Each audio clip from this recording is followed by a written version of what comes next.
Welcome to the Martha Zoller Show, and it's always great to talk to Matt Brown. He's the national correspondent for Washington Post, and we are glad to have you here with us, Matt. Welcome.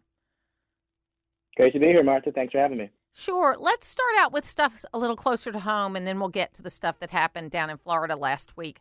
Give us the update on what you know of what's happening related to the Fulton County case related to election fraud that Fani Willis is presiding over. Definitely. Well, just this morning, a federal judge just ruled that Lindsey Graham has to testify to the special grand jury. They basically took Lindsey Graham's arguments that his calls to Secretary of State Brad Raffensperger in 2020 about the 2020 election, he claimed, Lindsey Graham did, that those calls were part of his regular duties as a senator, which the federal judge basically said, one, I'm not entirely sure that that was the case or that that argument holds up. And then two, that the special grand jury is interested in a lot more than just the specifics of what was going on in those calls, but just more generally Graham's activities around that. And I think that the fact that a sitting U.S. senator is being subpoenaed in this special grand jury trial just shows how sweeping, how serious, and how high level this Fulton County investigation has gotten. The fact that Trump's personal former lawyers, Trump campaign's legal team, possibly, and Willis herself is not ruled out, even subpoenaing Trump himself. So it's showing how serious this legal situation has gotten into whether or not Trump interfered with Georgia law, interfered with Georgia's elections, and what that's gonna show for the special grand jury's ultimate report. So what do we actually know about what they're discovering in this case? Paint a picture for people of what this grand jury case looks like. Definitely. So the special grand jury has said already that they've got basically over 100 people who they're interested in speaking with in one way or another. The special grand jury so far has already talked to all the statewide elected officials, including Attorney General Carr, Governor Kemp, Secretary of State Raffensperger. And from those interviews and subpoenas, from what we can glean, we can understand that they all basically affirm their position that the 2020 election was not stolen and that they did feel that Trump had reached out to them in ways that were in some way improper, in some ways, apparently, according to one filing that Raffensperger said, felt pressured himself to overturn the results of the 2020 election in one way or another. So that's what has been really interesting going into here, that we've got such high-level, Georgia officials, members of Trump's own party, basically saying that they are disputing Trump's own account of what happened in the 2020 election. And it's very interesting to see the special grand jury being able to pull all of that together now that they are able to actually subpoena officials and everything. It's been a little bit different on the side of Trump's allies who are staying alongside the president. For instance, just last week, Trump's former personal lawyer, Rudy Giuliani, was, filed an emergency motion to make it so they didn't have to testify. He's going to testify this week, too, on Wednesday in court, and it's going to be very interesting to see if he actually does show up, too. So the situation has basically been that the special grand jury has been able to reach out to everyone from, state officials to election workers to, the highest elected officials down here in Georgia. And now they're looking at Trump's inner circle and seeing if they're going to be able to get testimony from them. Now, Burt Jones, who's running for lieutenant governor, was an interesting case also because he was one of those group of Trump electors, and he was able to make the case that he shouldn't have to testify. Yes. So Fani Willis, she decided in the period for the Democratic runoffs in June that she was going to co-sponsor a fundraiser for Burt Jones's eventual Democratic rival, Charlie Bailey. That situation, which was, was held at a grocery store down here in Atlanta, Burt Jones successfully legally argued that because she had held a political event for his political rival, that meant that she was disqualified from actually being able to subpoena him in a legal case that would have obviously a very explosive political consequences. The judge said himself that the optics of that were horrible. He said, "What were you thinking, District Attorney Willis, that you were going to not just conduct an investigation this is one of the most important investigations or consequential investigations that we've, had in unironically American history, and that she decided to then go and still be, she's an elected official herself, which is, it's within her right to, campaign for her Democratic allies. But the judge, I think, said it best when he basically said, you have the right to do that, and you also have the right to face the consequences of your actions there. And that was the origin of Burt Jones's successful legal argument, saying that she might be able to go after the other Trump electors and cross-examine them in the special grand jury, but she's not going to be able to come after me because it's just optics are just so fraught and toxic. Now, will they have someone else interview him or take his statement? Is that one of the doors they left open? Yes. So another district attorney is now going to be appointed to investigate Jones in that section of the case. No one's been appointed yet, but that is something that we're expecting to see in the coming weeks. You know, it is kind of a mess, right? I mean, it is an unusual, it's unprecedented, this sort of grand jury related to the Fulton County case. It is very different. But you see things like, I mean, Rudy Giuliani to me is really very, very interesting because just 20 years ago, Rudy Giuliani was one of the most popular people in America. He was America's mayor. He led us through 9/11, now coming up on 21 years ago. He was the guy that was down there. He also had an amazing career as a federal prosecutor in New York. He brought a lot of bad guys to justice and was well known for that. That's what largely catapulted him into the mayor's position in New York City. He even ran for president for a period of time. I mean, he was a guy that was beloved, really, by Democrats and Republicans alike. He saved New York City. When New York City was a city kind of like it is now, where there's so much crime, nobody wanted to go there, Rudy Giuliani became mayor and made it to the point within a very short period of time, you'd go to Times Square and instead of inappropriate peep shows, you saw Disney and Hershey's chocolate and people with strollers all over Times Square. Right. You know, so he is this guy that had this incredible bona fides that was beloved by Democrats and Republicans, okay? And then he gets tied up in this election case. And it's really undone almost everything. I mean, that I have to remind people of all these good things about Rudy Giuliani, that you don't want to just judge a person by their final act, but it's hard not to.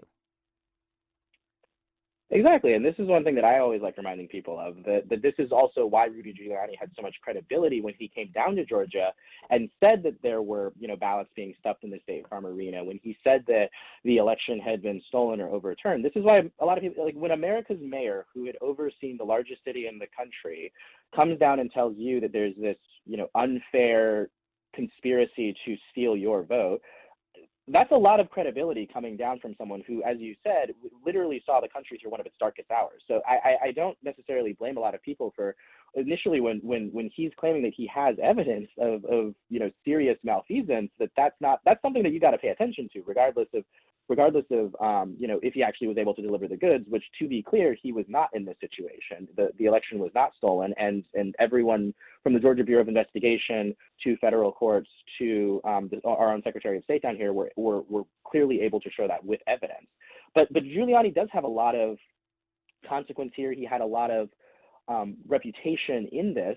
And as a result of all of that, he was very, very intimately tied to Trump in this because Trump knew exactly the gravity and the reputation and the respect that Giuliani's name commanded, not just in New York, but all across the country, including here in Georgia. So what do you think ultimately is going to happen here? And do you have any timeline? Obviously, these things have their own timeline, but if you were guessing, when are we going to start seeing some real stuff coming out of this grand jury? So Willis's investigation, she has said, is going to finish long before the year mark that has been allowed by the court. The special grand jury is allowed to be seated for up to a year, but Willis says they're going to be done well before then. Given already who we know she's spoken with, they're kind of already at the end of everyone who they more or less seem to have cared to get in contact with. And it's really just a question of what is Giuliani's testimony going to be like? What is Graham's testimony going to be like? What is Representative Jody Hice's testimony going to be like? So the question for me is just whether or not she's going to pull this special report together by the grand jury, and whether it's going to come out in the next month or so, in which case it might be before the deadline that Judge Robert McBurney, the Fulton County Superior Court judge who's overseeing this case, he has said that he does not want a special report that's going to be very politically explosive to come out anytime close to the midterm elections. So if it comes out, in late September or sometime in October, he said, I don't want any October surprises coming out of my courtroom.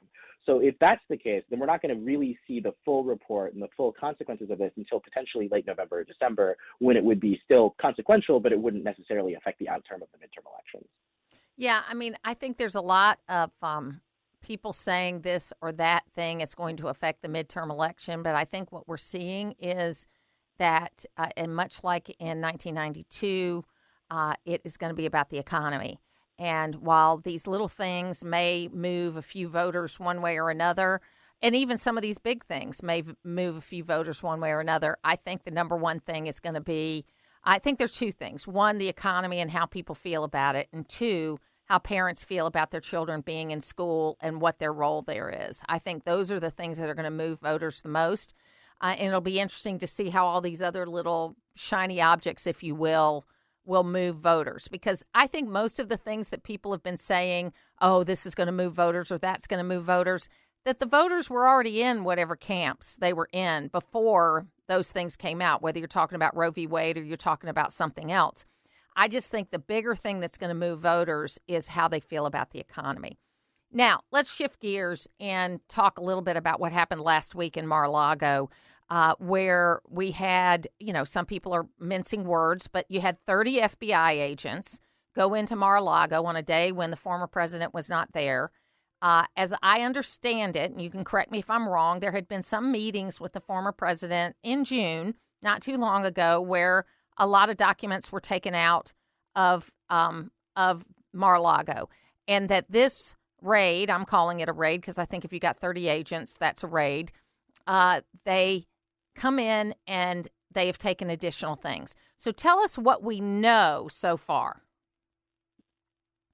Yes, definitely. So we know that the raid, search, whatever you want to call it, that happened on Mar A Lago last week was personally signed off by Attorney General Merrick Garland in this situation. We also know that this was also very deeply concerned with counterintelligence officials who were involved in this, raid of Mar A Lago, as well as officials who were interested in, retaining confidential information from the president's residence down there.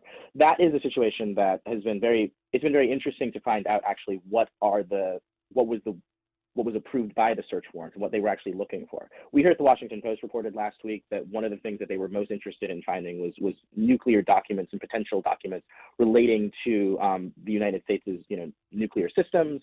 That was one of the major impetuses for the actual full-on raid of Mar A Lago. As you said, there were conversations that were had with top counterintelligence officials and top other officials in the DOJ that Trump had with them in the weeks and months prior to this search warrant of Mar A Lago. Those conversations, basically, it seems to us from our reporting that the DOJ basically did not believe that Trump's lawyers were being entirely truthful with them about what was being kept, how secure it was being kept, and what the National Archives had actually been able to retrieve. And because of that, and because they then determined that there was confidential or secret information that was still at Mar A Lago, they then invoked the Espionage Act to issue this search warrant of the premises and recover what we now know to be about 11 to 13 boxes of information. So we're talking to Matt Brown, who is the national correspondent for the Washington Post. He is based in Georgia, and we do appreciate him being with us today. And we're talking a little bit now about the Mar A Lago search, raid, whatever you want to call it. I just still can't help but thinking that, number one, this could have been handled with subpoenas, number one. Number two, I have never seen something that could galvanize Republicans as quickly as the two factions of Republicans that were out there. They're all united on this. There's a whole lot of independents that think this was an overstep, and there are even some Democrats that think this is an overstep. What are you hearing? Yeah, absolutely. So I think that you're very correct there that people were talking all summer about, Trump's star is fading. Here in Georgia, Kemp and Raffensperger survived without his endorsement. That's ignoring the fact that, Burt Jones and Herschel Walker and these other candidates were backed by Trump here in the state. But people were basically saying maybe Trump doesn't have as much influence over the Republican Party as he used to. And then stuff like this happens where it really does rally people around, no matter who you are in the GOP. It really does show that even his most ardent potential rivals for the presidency in 2024 are now really having to rally around him because he has again become a martyr and a unique figure in the Republican Party, because as you said, this isn't even related to the January 6th investigations that we thought the DOJ was going after. This is related to just documents. And whether or not they were documents related to literally the nuclear codes, this is a question that for a lot of, everyday Americans, they're saying, well, that's not enough that you can, break into, someone's home, their place of residence, and do this to them. So it is a valid point to point out that this is a galvanizing force inside of the GOP, regardless of the merits of the actual investigation that the Department of Justice is actually carrying out. When the Washington Post first reported that this might have something to do with nuclear secrets, I don't know if they actually used the terminology nuclear codes, but I couldn't help but think that if we have nuclear codes printed out on documents that are in boxes somewhere, we have bigger problems in the 21st century than whether President Trump took a few boxes he shouldn't have taken. Yes, we did not say nuclear codes, and we were very clear about that. Like our sources, and this is to my folks on the national security teams, but our sources said nuclear documents to be clear. But it was. But you saw saw the social media that was talking about nuclear codes, and I was saying to myself, Lord have mercy, if we're still printing out stuff, then we got bigger problems than we thought we had. And it's the president's nuclear football is not off of, it's not paper run. No, that's right. Not. That's absolutely right. And he still doesn't have it with him. I do find it really, really interesting, though, that Merrick Garland came out and really didn't say much. I mean, he came out and gave, a 3-minute statement, but he was correcting wrong reporting. I mean, in the first 72 to 84 hours after something like this happens, you get a lot of inaccurate reporting, right? And the Newsweek report had said that Merrick Garland did not approve this. So I think that made him feel like, even though people were calling for him to come out and say something, I think that particular piece of reporting made him feel like he had to come out and say something.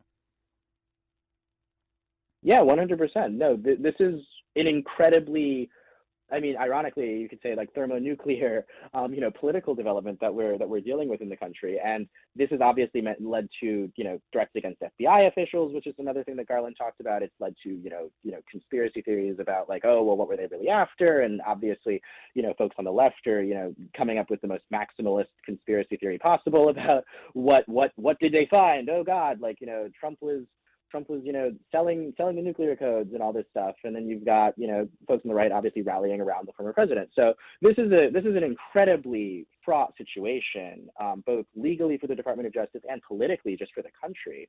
So it does underscore that this is a very serious situation that Garland is seems to be taking seriously, but has also had to actually come out and after 24 hours of just not saying anything after you raid a former president's house, that obviously then causes a lot of energy and calls for investigations from Senate and House Republicans, and that all of that political pressure definitely made it so that it was inevitable that he was going to have to say something, and it's surprising that he only said as little as he did, given how high the temperature is in the country on this. Look, I'm not a lawyer, but in my view, this is such a dramatic act. We've never done it before. There were other ways it could have been handled.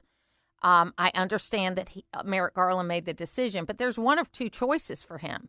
He's either got to have enough there to charge the president, and then we'll know more about what it is, or he may have to resign over this. This is a really, and I'm not calling for his resignation. I'm just saying this is a big thing. This is like Watergate type level decisions, all right? I have been comparing where we are right now, Matt, to the 1970s, because in the 1970s, we had a president that left under controversial circumstances. Then we had a one-term president, which we don't know if this is going to be a one-term president or not, that was kind of weak and that oversaw inflation, problems with other countries, people leaving the cities, and lots of violence, which sounds similar to now. And then what happened next was this sort of leader came out. And in the case of the 1970s, it was Ronald Reagan. I don't know who it's going to be, but we did not get the level of leadership I think we deserved under President Trump and what we expected. And we're not getting the level of leadership from President Biden, in my view. And I think that Merrick Garland has really put himself in a position where he has a very interesting path ahead of him. He's either got to have enough to charge President Trump. He's got a lot of explaining to do if he doesn't. And then finally, it could lead to him having to resign.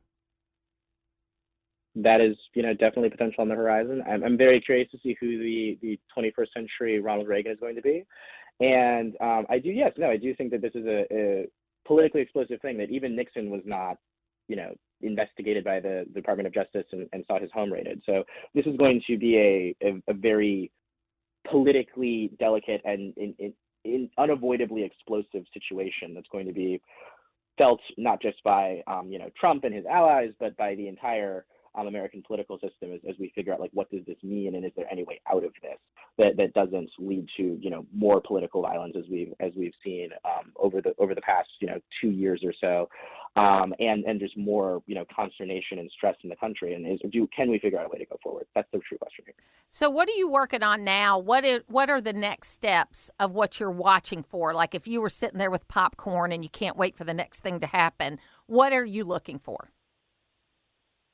Well, as the national correspondent based here in Georgia, I'm most interested in the Fulton County investigation and where District Attorney Willis is going to be taking that. I'm very interested to see if what they hear from Giuliani and these other folks is actually going to be, changing the, their thought process and everything. I'm interested in, figuring out, from people who've spoken to the committee, what their line of questioning looks like. So if it is the case that they're, trying to prosecute Trump under anti-racketeering charges, if they're trying to prosecute Trump to say that he, delayed the certification or administration of Georgia's elections, most of which are crimes here in Georgia, those are the things that I'm going to be seeing to see what is the legal argument that she's putting together, what is the case that she's really trying to come up with here, and then more broadly, I'm interested in what the political implications of the Trump raid, rallying the right, what questions around what are going to be the top issues on voters' minds. Those are all going to be things that I'm now looking into what is going to happen in these midterm elections, like here in Georgia and beyond. Like, are folks going to be galvanized around these things, and are they going to turn out? Or, as you said earlier, is it really just going to come down to the economy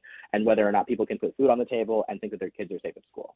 Yeah, I think that when it comes down to it, your pocketbook issues are the most important. And I think there are a lot of people that are thinking about Republicans as being the better option. But the thing I've been warned about by the people around Republicans is that what people forget in all the noise of the 2020 election was that Republicans picked up 15 seats and almost took back the House in 2020.